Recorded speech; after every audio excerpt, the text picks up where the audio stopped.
안녕하세요. 세계 선교주간을 맞아서 이렇게 온라인으로 함께 모일 수 있게 돼서 기쁘고 감사합니다.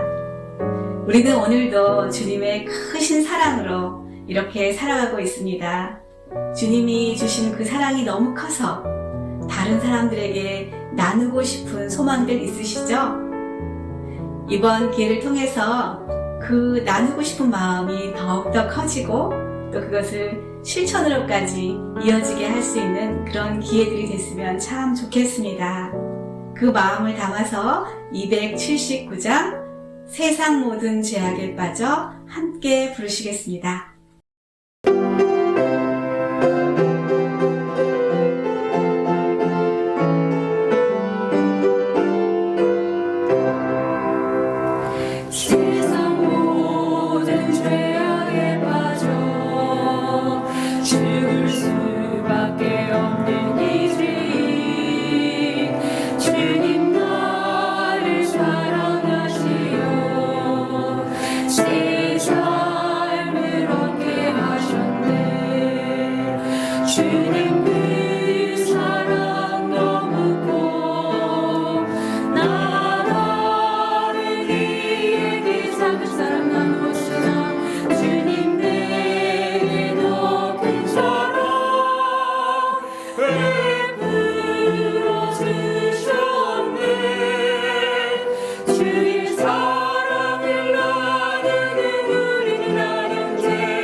안녕하십니까. 세계 선교주간 대성회에 참여해 주신 성도님들 진심으로 환영합니다. 감사합니다. 특별히 이 기간은 우리 몽골 지역의 선교를 위해서 우리 강사로서 양의식 목사님께서 말씀을 선포해 주시겠습니다. 이 일은 하나님께서 우리에게 주신 귀한 복음 사명 완수를 위해서 주신 복된 기간입니다. 저는 사도행전 20장 24절에 있는 말씀을 생각하면서 이 복된 기간에 여러 성도님들이 큰 은혜를 받으시기 바랍니다. 내가 달려갈 길과 주 예수께 받은 사명 곧 하나님의 은혜의 복음을 증언하는 일을 마치려 하면은 나의 생명조차 조금 더 귀한 것으로 여기지 아니하노라. 이렇게 간증하신 우리 사도 바울의 그 귀한 간증을 생각하면서 우리가 이 세계 복음 사업에 같이 참여하시고 마음을 다하여 뜻을 다하여 하나님의 뜻을 이루는 복된 우리 성도님들 다 되시길 바랍니다. 감사합니다.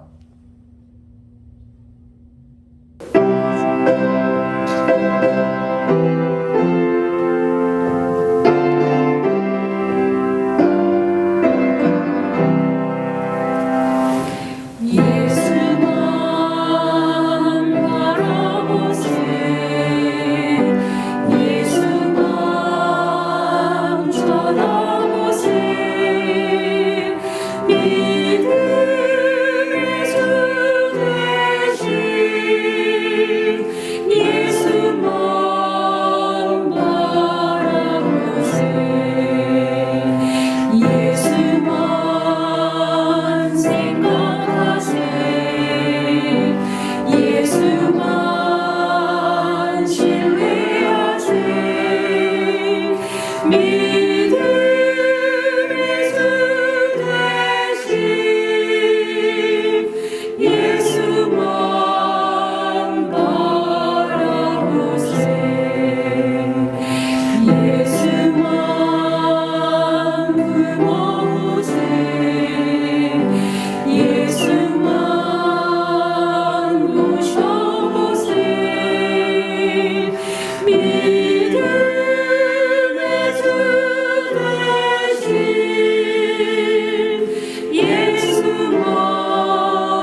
하늘에 계신 거룩하신 아버지, 주님을 찬양합니다.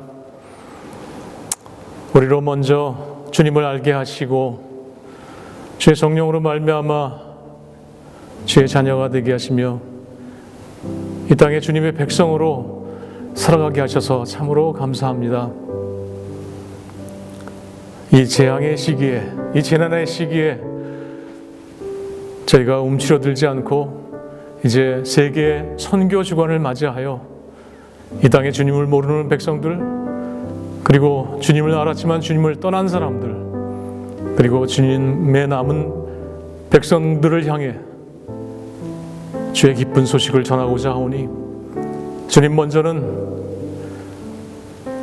이 말씀을 전하시는 주의 종의 입술을 강건케 하사 능력이 있게 하시고 아버지, 그 말씀을 받는 저희들에게는 감동이 있게 하시어서 땅끝까지 주님의 복음을 전하는 일에 열정과 열망을 갖게 주님 축복하여 주시옵소서. 주님께서 저희들과 함께 하실 것을 믿사오며 모든 말씀 예수 그리스도의 이름으로 간절히 기도드리옵나이다. 아멘.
안녕하십니까?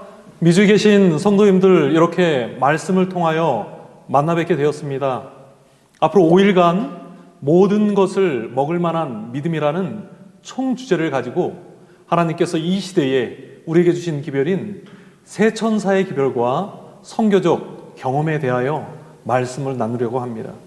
성령께서 말씀을 전하는 저와 이 말씀을 듣는 모든 성도들에게 감동하셔서 영적 부흥의 불씨가 우리의 각 심령과 가정 그리고 교회에 다시 한번 경험되는 귀한 시간이 되기를 기도합니다. 우리 모두가 아는 것처럼 2019년 12월 8일 중국 우한의 의료기관에서 원인을 알지 못하는 그러한 폐렴 환자들이 차례로 진단되면서 2020년 1월 7일에 WHO는 공식적으로 2019 코비드로 질병을 명칭하면서 코로나 바이러스가 시작되었습니다. 처음 제가 있는 이 몽골에서 이 소식을 뉴스를 통하여 접하였을 때는 저는 그 사태를 그다지 심각하게 받아들이지 않았습니다. 왜냐하면 그 전에도 이렇게 심각한 2003년의 사스, 2009년의 신종플루, 2015년의 메르스 등 이 코로나와 비슷한 어려운 상황들이 있었지만 저희는 전혀 그러한 것들을 피부로 느끼지 못하고 모든 것이 자연스럽게 끝났기 때문입니다. 그런데 코로나 바이러스가 중국 전역으로 급속도로 확산되면서 저희 가정이 사역하는 몽골에 생각지 못한 갑작스럽게 일들이 벌어지기 시작했습니다. 2월 1일 몽골 정부는 임시회의를 통해서 확진자가 몽골 내에 한 명도 없는 상황임에도 불구하고 2월 1일부터 모든 항공, 철도, 차량, 도로를 통제하기 시작했고 모든 집회와 모임을 갑자기 금지합니다. 준비도 없이 저희는 예배를 드릴 수 없는 상황이 되어버렸습니다. 그리고 8개월이라는 시간이 지나고 작년 9월 말이 돼서야 몽골 내에서 확진자가 8개월 발생하지 않자 몇 가지 준수사항들을 전제로 모든 것이 정상화되었고 저희는 참 기쁜 마음으로 5주 정도를 성도들이 안식일에 함께 모여 예배를 드릴 수 있었습니다. 그런데 5주 정도 예배를 드렸을 때에 러시아에서 들어온 한 운전기사를 통하여 몽골 내부에 첫 확진자가 발생하면서 다시 몽골 정부는 유례없는 강력한 통제를 시작하면서 모든 경제활동과 외부 출입이 금지되고 모든 예배도 할 수 없는 상황이 되어 오늘까지 이어지고 있습니다. 우리가 잘 아는 것처럼 지난번 뉴욕타임즈의 토마스 프리드먼이라는 기자가 이러한 우리가 아는 것처럼 현 뉴스를 냈습니다. 현대의 인류는 세상의 역사를 BC와 AD로 나눕니다. 그런데 이 기자가 이야기하는 것은 이제 현대는 코로나 사태 이후로 세상의 역사가 BC와 AC, 비포 코로나와 애프터 코로나로 나누게 될 것이라고 이야기를 하는 것입니다. 코로나 이전과 코로나 이후입니다. 성경과 예언의 말씀을 알지 못하는 사람들도 2020년 발생한 코로나 사태가 결코 심상치 않다라고 하는 것을 느끼고 있는 것입니다. 지금까지 흘러왔던 세상의 정치, 경제, 문화, 종교 등 이번 우리가 대면한 코로나 사태를 통하여 세상의 역사가 완전히 바뀌게 될 것이라고 세상의 사람들은 생각하는 것입니다. 뭔가 새로운 기류의 변화를 세상의 사람들이 인지하기 시작한 것입니다. 인간의 발전된 과학과 기술로 아무것도 할 수 없는 무력한 상태를 인지하면서 세상에 일어나는 일들이 심상치 않다고 느끼기 시작했습니다. 그런데 중요한 것은 그들은 이 사태가 무엇을 우리에게 경고하고 있는지 모르고 있다는 것입니다. 우리는 코로나 사태를 통하여 우리에게 예수님의 오심의 시간이 정말로 가까웠다는 것을 잘 알고 있습니다. 중요한 것은 누가 무지 속에서 두려워하면서 잠들어 있는 이 세상의 사람들에게 하나님께서 예언하신 재림의 때가 가까웠다는 사실을 알려주어야 하는가라는 것입니다. 저는 바로 저와 여러분이 그 사명을 받은 사람들이라고 믿습니다. 다 함께 성경에 있는 말씀을 보도록 하겠습니다. 요나서 1장 6절부터에 있는 말씀입니다. 선장이 나아가서 그에게 이르되 자는 자여 어찌미뇨 일어나서 내 하나님께 구하라. 혹시 하나님이 우리를 생각하사 망하지 않게 하시리라 하니라. 무리가 그에게 이르되 청컨대 이 재앙이 무슨 연고로 우리에게 임하였는가 구하라.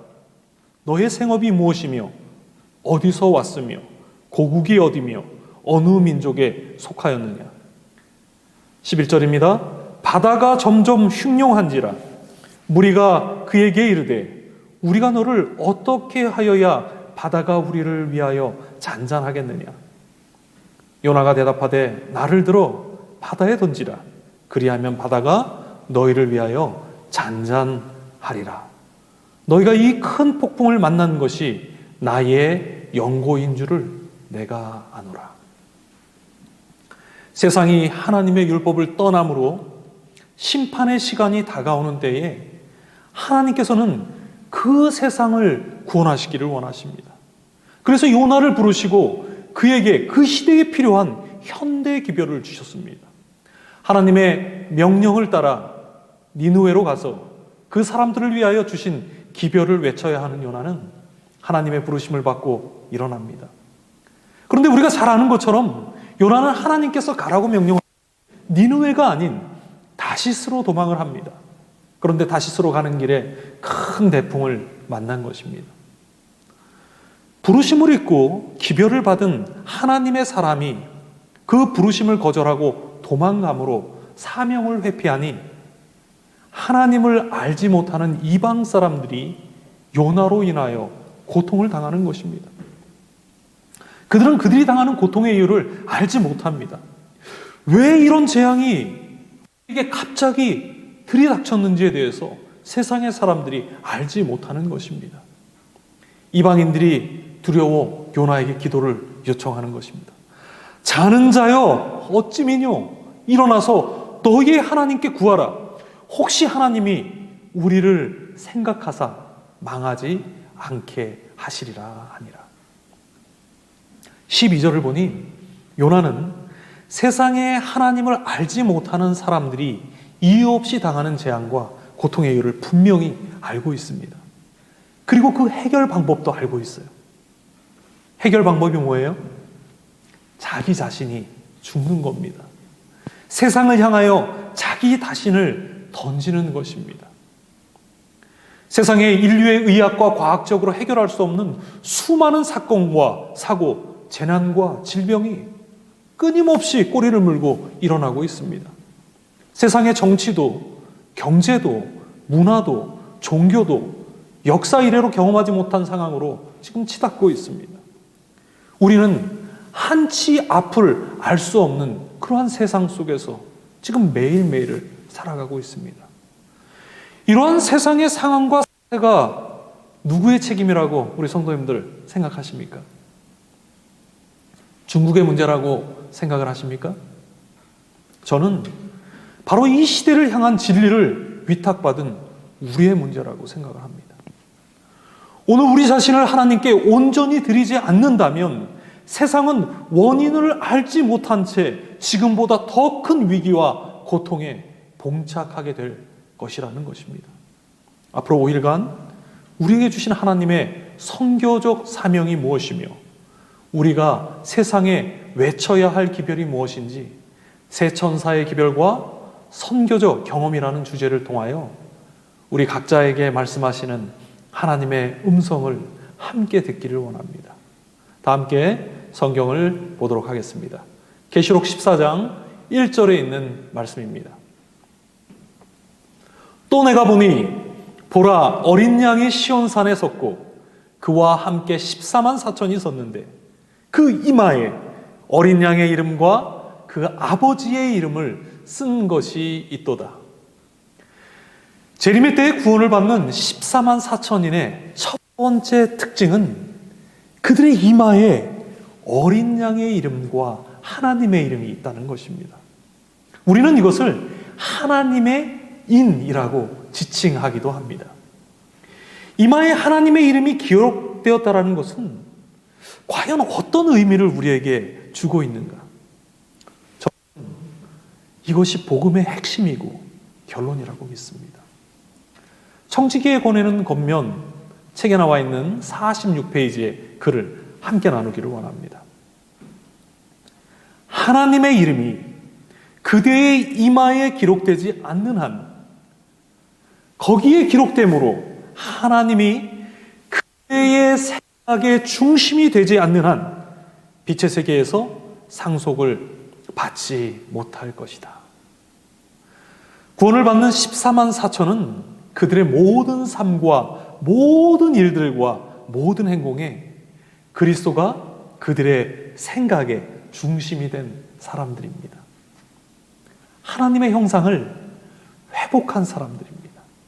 그들의 내적 사상과 품성이 그리스도의 형상을 회복한 바로 하나님의 인을 받은 사람들이 14만 4천인입니다.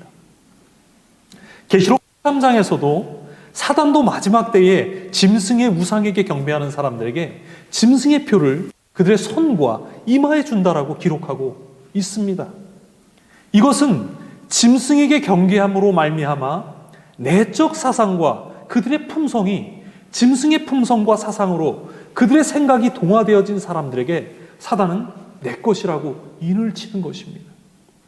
그런데 계시록 14장은 하나님의 내적 사상과 품성을 회복함으로 그리스도가 그들의 생각의 중심이 된 하나님의 인을 이마에 받는 14만 4천인이 등장을 합니다.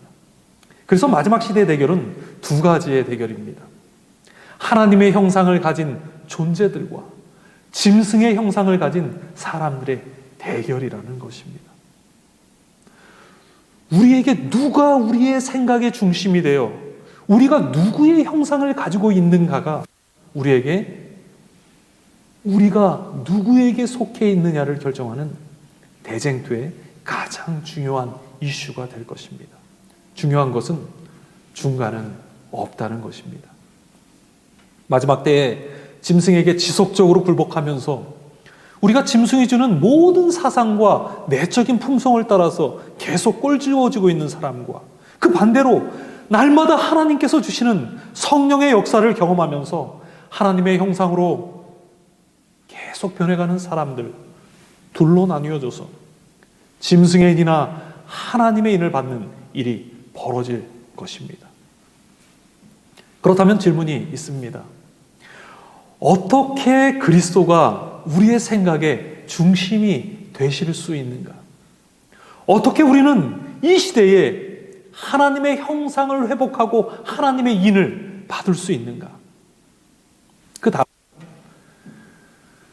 우리가 새 천사의 기별을 받아들이고 더 중요한 것은 그것을 경험할 때에 그리스도가 우리의 생각의 중심이 되어 하나님의 인을 받는 14만 4천인이 되는 것입니다. 14만 4천인은 새 천사의 모든 기별을 경험한 사람들이 14만 4천이 되는 것입니다. 그것을 경험함으로 14만 4천인의 무리에 속하게 된 사람들입니다. 많은 사람들이 이 새 천사의 기별을 우리가 자꾸 사람들에게 외쳐야 되는 기별이라고 생각을 합니다. 새 천사의 기별은 외쳐야 하는 기별이 맞습니다. 그러나 새 천사의 기별은 우리가 그것을 사람들에게 외치기 이전에 우리가 먼저 경험해야 하는 기별이라는 사실을 우리가 잊지 말아야 한다는 것입니다. 다시 말해서 새 천사의 기별은 나에게 먼저 외쳐야 하는 기별이고 내가 먼저 경험해야 하는 기별이라는 것입니다. 아주 중요합니다. 우리가 선교하자, 전도하자라는 말을 교회와 혹 목사님과 다른 전도자들을 통해서 들을 때에 그리고 그러한 요구를 우리 개인이 받을 때에 많은 분들이 마음에 부담을 느낍니다. 그 이유는 선교와 전도가 다 다른 사람들을 예수님께 인도하는 일, 복음을 전하는 일, 성경을 잘 가르치는 일이라고 우리가 생각하고 있기 때문입니다. 맞는 이야기죠. 그러나 성경이 말씀하는 선교와 전도에는 우선순위가 있다는 것을 우리가 잊지 말아야 하는 것입니다. 바로 성서적 전도는 내 자신을 먼저 하나님께 전도하는 일이, 내 자신을 먼저 하나님께 선교하는 일이, 내 자신이 하나님을 먼저 아는 일이 우선시 되어야 한다는 것을 성경이 우리에게 가르치고 있다는 사실을 우리는 잊지 말아야 합니다.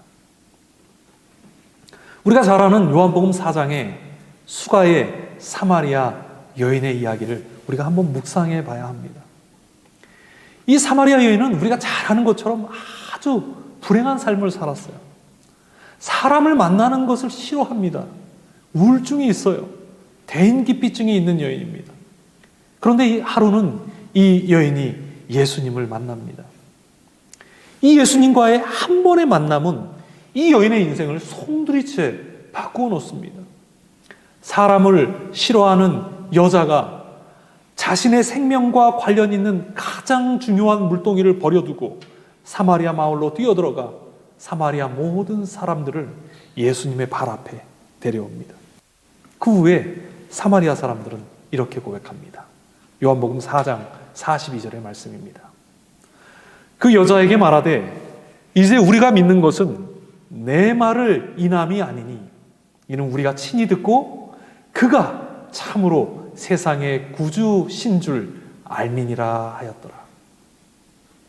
이 여인은 개인 전도법이라는 것을 배워본 적이 없는 여인이에요.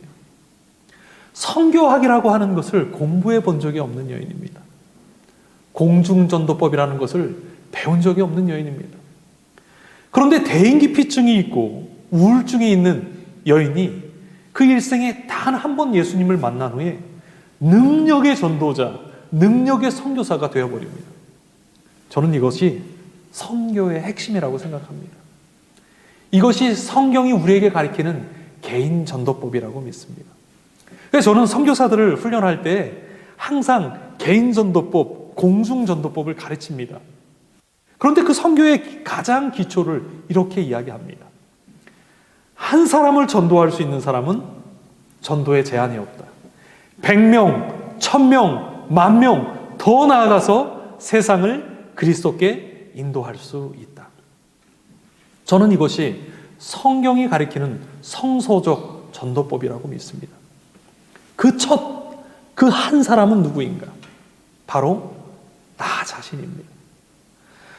나를 그리스도께 전도할 수 있는 사람은 전도에 제한이 없는 것입니다. 그리스도와의 개인적인 만남이 우리가 전도자가 되게 하는 것이지, 열심히 공부하는 어떤 성경 공부와 내가 노력하는 전도법이 나를 전도자가 되게 하는 것이 아니라는 겁니다. 많은 사람들이 나 자신이 하나님께 전도되는 경험을 하지 않고 전도와 선교를 하려고 하니 마음속에 부담이 되는 겁니다. 사랑하는 성도님들이시여, 나 자신을 먼저 예수님께 전도하는 경험을 하는 우리 모든 성도님들이 되시길 바랍니다. 그것이 전도와 선교의 시작입니다. 이 사실을 잊지 마시고 오늘 우리가 나누는 하나님의 말씀을 함께 깊이 묵상해 보기를 원합니다.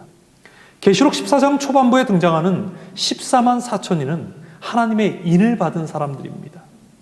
그들의 마음에 오직 그리스도가 중심이 된 사람들입니다. 새 천사의 기별을 경험한 사람들입니다. 바로 자신을 하나님께 먼저 전도하고 선교한 무리입니다. 선교와 전도에 여러분 부담 갖지 마시기 바랍니다. 여러분을 먼저 하나님께 전도하는 일에 힘쓰시기 바랍니다. 여러분 자신이 하나님께 올바로 전도될 때에 우리는 자연스럽게 선교사, 전도자가 되는 것입니다. 이번 한 주 사경의 주제가 새 천사의 기별과 선교적 경험이라고 말씀을 드렸습니다. 여기서 선교적 경험이 나를 그리스도께 선교하는 일임을 꼭 기억하시고 앞으로 5일간 예수 그리스도를 개인적으로 만나는 선교를 감당하는 모든 성도들이 되시기를 바랍니다. 새 천사의 기별을 경험하는 것이 우리에게 왜 중요한가? 그리고 그 새 천사의 기별은 무엇인가? 저는 초기문집이라는 책에 256페이지에 있는 글을 우리 성도님들과 함께 나누기를 원합니다.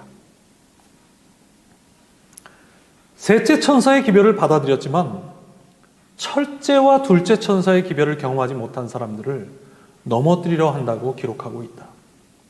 또한 이 세 가지 기별을 이해하고 받아들이는 자들은 사단의 미혹에 빠지는 일이 없을 것이라고 증언하고 있다.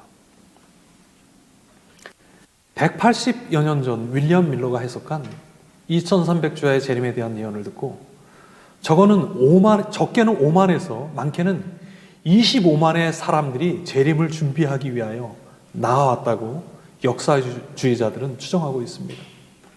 하나님의 계획에 따라 영적인 불씨가 거의 꺼져버린 영적 부흥의 불씨를 타는 계기가 되었지만 우리가 잘 아는 것처럼 두 번이나 예수님께서 재림하시지 않는 실망을 경험하자 많은 사람들이 떠나갔고, 여러분 얼마의 사람들이 남았는지 아십니까?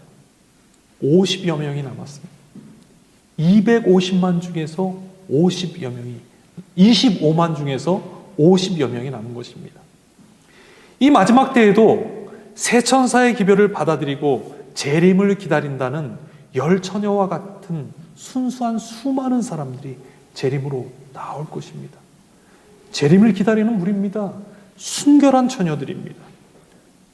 그러나 결국 5명의 처녀만 신랑을 맞이합니다. 우리는 깊이 생각해 봐야 합니다.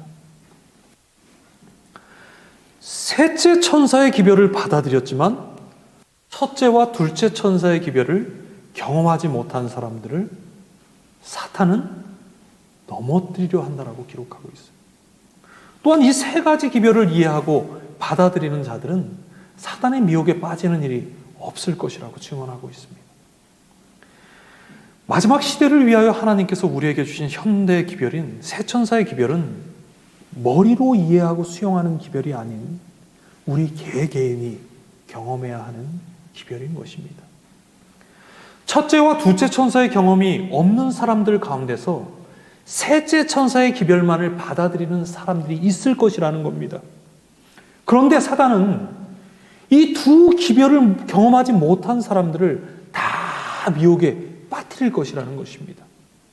그러나 첫째와 둘째 천사의 기별을 경험한 후에 셋째 천사의 기별을 경험한 사람들은 결코 사단의 미혹에 빠지는 일이 없게 될 것이라는 것입니다. 우리는 새 천사의 기별을 경험함으로 하나님의 인을 받는, 그리스도가 우리의 삶과 우리의 생각의 중심이 되는 경험을 해야 할 것입니다. 복음의 최종 결과인 하나님의 형상을 우리 각 개인은 회복해야 합니다.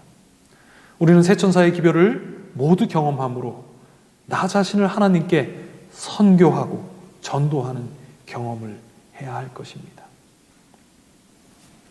윌리엄 밀러입니다. 윌리엄 밀러는 이신론자였습니다. 이신론이라고 하는 것은 하나님께서 세상을 창조하셨다라고 믿지만 창조 이후에 하나님께서 더 이상 이 세상의 일에는 관여하지 않으신다라는 사상입니다. 마치 우리가 인형의 태엽을 감아놓은 것처럼 하나님께서 세상을 창조하시고 세상의 모든 것이 알아서 이치와 순리대로 자연의 이치에 따라 돌아가게 하셨다라고 믿는 사상입니다. 그리고 세상의 끝에 가서야 하나님께서 세상의 일에 관여하신다라는 것을 믿는 사상입니다. 우리는 이신론자가 아닙니다. 왜냐하면 우리는 하나님께서 세상을 창조하시고 그 후에 우리의 매일의 삶에 개입하시고 우리와 동행하시며 우리와 교통하시고 우리를 지키시고 인도하심을 믿는 사람들이기 때문입니다. 그리고 그것을 경험하는 사람들이기 때문입니다. 그런데 많은 그리스도인이라고 하는 사람들이 이신론자는 아니지만 이신론적 삶을 살아가는 것을 많이 목도하게 됩니다. 사단이 기만하는 것입니다. 하나님이 그들의 삶에 깊이 역사하시고 개입하셔서 그들과 함께 동행하는 삶을 살지 않고 자신이 좋아하는 대로 판단하고 결정하면서 자신의 계획과 꿈을 따라 세상의 흐름에 맞춰 살다가 주께서 언젠가 오실 때 자신이 재림에 참여하게 될 것이라고 생각하면서 살아가는 것입니다. 저는 이신론자들이라고 생각을 합니다. 그래서 계시록 14장 5절에서 14만 4천인의 또 다른 특징 중에 하나를 이렇게 말씀합니다. 계시록 14장 5절입니다. 그 입에 거짓말이 없고 흠이 없는 자들이더라. 마지막 때의 구원에 참여하는 14만 4천인은 그 입에 거짓말이 없는 자들이라고 말씀합니다. 거짓말이 없다라는 것이 무슨 의미일까요? 여러분, 우리는 제7일 안식일 예수재림교인입니다. 재림을 기다리는 사람들이에요. 예수님의 재림만이 유일한 희망임을 믿고 살아가는 사람들입니다. 이것이 우리의 인생의 유일한 목표요, 목적입니다. 주께서 곧 오실 것을 믿는 사람들입니다. 그렇다면 내가 볼 때도, 다른 사람들이 나를 볼 때도 재림을 준비하는 사람으로서 살아가야 하는 것입니다. 만약에 내가 믿고 말하는 것과 내가 매일 살아가는 모습이 다르면 우리는 거짓말하는 자인 것입니다. 성경은 마귀를 거짓말하는 자로 묘사합니다. 거짓말은 진리가 아닌 것을 말한다는 것만이 아닙니다. 진리를 말하지만 진리가 그 속에 없는 사람들을 거짓말하는 자라고 성경은 말씀하는 것입니다. 그들이 말하는 진리가 그 진리를 말하는 사람의 삶에서 투영되지 않으므로 그 사람이 말하는 모든 말과 행위가 거짓이 되어버리는 것입니다. 예수님께서 내가 곧 진리다라고 말씀을 하셨어요. 오늘 예수 그리스도의 삶이 우리의 삶에서 재현되어야 합니다. 예수 그리스도의 형상이 우리의 삶에서 보여져야 합니다. 하나님이 자신의 생각의 중심이 된, 곧 하나님의 형상이 회복된 사람들, 하나님의 인을 맞은 사람들이 이 세상에 넘쳐나야 하는 것입니다. 제가 선교지에서 그리고 교회에서 사역을 하면서 깨닫게 되는 것은 성도들은 선교사, 목사의 말을 믿는 것이 아닌 그 삶을 보고 그 전하는 말을 믿게 되는 것을 보게 됩니다. 세상은 우리의 말을 믿지 않습니다. 세상은 우리의 삶을 보고 이 마지막 시대에 주신 새 천사의 기별을 믿게 될 것입니다. 새 천사의 기별은 이러한 기별을 우리에게 전하고 있습니다. 요한계시록 14장 6절입니다. 또 보니 다른 천사가 공중에 날아가는데 땅에 거하는 자들 곧 여러 나라와 족속과 방언과 백성에게 전할 영원한 복음을 가졌더라. 그가 큰 음성으로 가로되 하나님을 두려워하며 그에게 영광을 돌리라. 이는 그의 심판하실 시간이 이르렀음이니 하늘과 땅과 바다와 물들의 근원을 만드신 이를 경배하라 하더라. 첫째 천사는 영원한 복음을 가지고 큰 음성으로 외친다라고 말씀합니다. 영원한 복음이 무엇일까요? 로마서 1장 2절에는 이렇게 말씀합니다. 이 복음은 하나님이 선지자들로 말미암아 그의 아들에 관하여 성경에 미리 약속하신 것이라. 복음은 예수 그리스도에 대한 것입니다. 그런데 왜 그것이 영원한 복음이 되는가? 영원 전부터 존재하셨던 예수 그리스도께서는 우주와 세상을 창조하신 창조주 하나님이시지만 그분께서는 저와 여러분을 위해서 이 땅에 인간이 되어서 오셨습니다. 그 창조주 하나님이 우리의 구원을 위하여 십자가에 달려 돌아가시고 하늘로 승천하셔서 영원한 인간이 되었습니다. 무엇을 위해서요? 우리가 잃어버린 하나님의 형상을 회복시키기 위해서입니다. 이 복음은 예수님의 재림으로 끝나는 이야기가 아닙니다. 그분께서는 영원한 인간이 되셔서 우리와 함께 하시는 하나님이 되실 것이라는 약속입니다. 그리고 우리도 그분께서 희생을 통하여 우리에게 회복시켜 주신 하나님의 형상을 영원히 이제는 잃어버리지 않게 될 것입니다. 그렇기에 예수 그리스도에 대한 소식은 우리에게 복음이며 또한 영원한 복음이 되는 것입니다. 죄의 흔적이 완전히 사라진 때에도 예수님의 손에는 십자가의 흔적이 남아있을 것입니다. 성경의 모든 내용이 영원한 복음이며 또한 세천사의 기별은 이 영원한 복음 대신 예수님을 우리가 체험하고 증거하고 세상에 나타낼 수 있도록 이 마지막 시대를 살아가는 우리에게 증거된 기별입니다. 이것은 경험해야 하는 기별임과 동시에 우리의 삶을 통하여 증거되어야 하는 기별인 것입니다. 우리 제7회 안식일 예수재림교회는 재림운동으로 시작했습니다. 그리고 이 교회는 재림으로 끝나야 하는 교회입니다. 세상이 급변하고 세상의 재난이 교회 위기로 찾아온 이때에 우리는 더더욱 세상에 돌아가는 모든 일들에 하나님의 손길이 함께 하시고 우리의 개인의 삶과 일상의 소소한 일들 속에서도 하나님의 귀한 인도하심이 함께 하심을 믿어야 합니다. 그리고 그분과 매일 동행하는 삶을 살아야 할 것입니다. 오늘 이곳에 하나님께서 우리와 함께 하십니다. 이번 2021년 고통당하는 이 세상을 향하여 요나처럼 내 자신을 던지게 되시기 바랍니다. 예수 그리스도를 개인적으로 만나는 경험을 통하여 내 자신을 예수님께 전도하는 한 해가 되시길 바랍니다. 성령의 능력을 통하여 내가 생각한 가장 가치 있는 것이라는 것을 내려놓고 세상을 주님의 발 앞으로 인도하는 선교사가 되시기 바랍니다. 말이 아닌 삶으로 주의 재림이 가까웠음을 세상에 증거하는 참된 증인이 되시길 바랍니다. 하나님의 은혜가 이 사경에 참석하는 사랑하는 우리 모든 재림 성도들에게 주님 오시는 그 날까지 함께 하시기를 기도하겠습니다. 저희 다 같이 머리 숙여 기도하겠습니다. 살아계신 우리의 아버지 하나님, 오늘 우리에게 귀한 말씀 주셔서 감사합니다. 아버지 하나님, 우리 안에서 우리가 이 땅에 창조된 이후에 잃어버린 하나님의 거룩한 형상을 회복하길 원합니다. 그 일을 위하여 이 땅에 오시고 우리를 부르시고 하늘로 인도하시는 하나님의 귀한 손길에 우리의 삶을 의탁할 수 있도록 도와주시고 이번 이 사경의 기간을 통하여 하나님께서 우리에게 주고자 하시는 귀한 기별과 경험이 무엇인지 저희들 깨닫고 순종하며 하나님께 나아갈 수 있는 우리 모두가 되게 하여 주시옵소서. 주의 귀한 은혜가 이 시간 함께 간절한 마음으로 주의 말씀을 상고하는 우리 모든 성도들에게 함께 하시고 정말 우리 주님 오시는 그날 함께 주님을 대면하는 귀한 축복 얻게 하여 주시옵소서. 예수님 귀하신 성호 의지하여 기도합니다. 아멘.